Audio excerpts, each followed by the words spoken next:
Hey guys, so I just want to run you guys on how to create a template real quick. So you can either go create a template by clicking on create templates here, or just go to view templates and click on create new template here as well. So just for training purposes, I'm going to quickly zoom through the empty fields that we have, and then after that shortly show you how a full uh, field of campaigns should look like. Okay, so we see how what comes up empty and what comes up pre-filled. So now we're just gonna go to review an old creative that was set up. So go to edit here in the Biz app. After that, this is what you would do. You name the campaign. This would distinguish every creative that you ever create. So you can always change the name later on after you edit it. Next, you add a list of subjects lines you have. You can copy and paste it from the network that you're using, or create them yourself. Just make sure that each subject line is in its own line. And by knowing that if it's an on line or not, you can always stretch the box out to see if the line is fully used up. Now you can use a front name. So within the front name, you can add as many names as you want.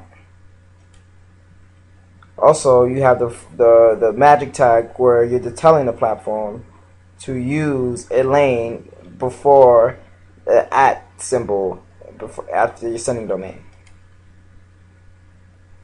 We don't want to touch anything here. We don't want to embed images. Images make everything a little heavier, so we'll slow down the GI speed and make the server work a little harder.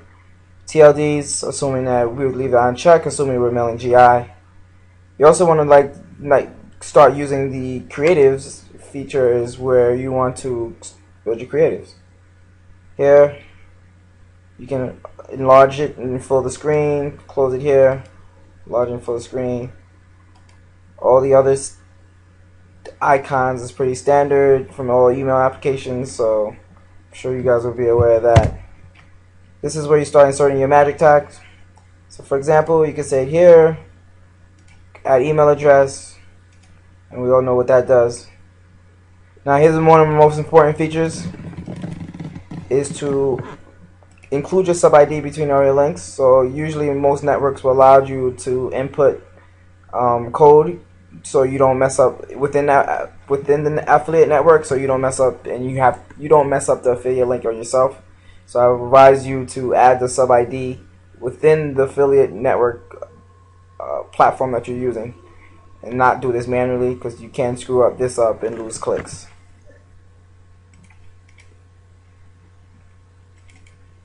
You also could do that again. So for example, I want to show you guys one thing real quick, just to show you how you can mask your drops, your links rather. So for example, this, you can put your links here, and you will have to re-hyperlink with the same info for the platform to know that to mask your clicking your affiliate domain. So what it does is use these sending domains. It uses sending domains domain to mask this link right here. So for example, I'm going to reiterate this again because this is very important. We don't want you to lose your affiliate account based on this. So Control V, and then you hyperlink your affiliate link, and then the system will automatically know to mask that link with the sending domains link. Okay. Or you can, before you do that, if you choose not to do that, you can always choose a domain that you have.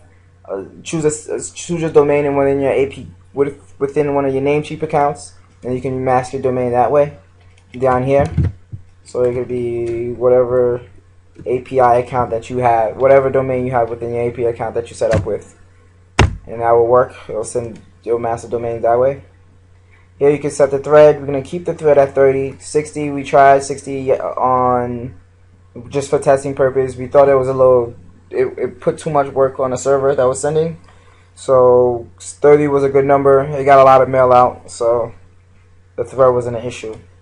The sub IDs, I'll prompt you to use that towards the end, because before the last page before you send a drop, you're prompted that add the sub ID again. So here you probably will not use it. Here you want to click on this list you want to suppress for this drop. Would strongly advise you use this suppression list based on the campaigns that you sent previously. So for example, you want to use the BizOp unsuppression list, suppression unsubs rather, and because it's a BizOp campaign. Obviously, you don't want to piss anybody off. Okay, you will save that. Then you're ready to send. And this is very easy. This is the easy part. What you do here is click on send. Click on the server you want to use, 1, 2, or 3. Let's use 1. Then you're going to be prompted to use the domain. So you want to use. So that will be lowerhardwares.biz and whatnot. And after that, it also shows you the IP that it's married to. Then you click on next. All the DBL checking is being happened, so that's why it's taking a little time. Then you want to click on the list you want to use. And you click on the list.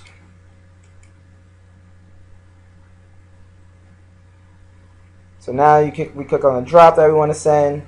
We have the sub ID. So in the sub ID, what we usually use is first. You can use it accordingly however you want, but this can't use it no spaces here and no caps. So you never add any caps with the sub ID, or don't add caps within category. So for example, here what I like to do is use list name, campaign info, campaign name, or whatever other variables you want, and you want to space it out by underscore. So this sub ID, based on any conversion you have, you know who converted based on the list name, and you also know which campaign got them to convert.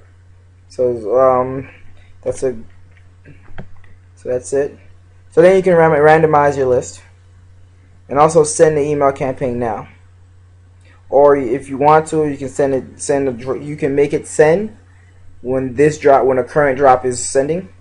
So once the current drop is done, then the system will know to send. Or better yet, you can schedule the campaign as you wish. So assuming you want to send it now, and you might always want to randomize that list, especially for GI. So now, campaign is set and it's ready to go. So that's all it takes to send.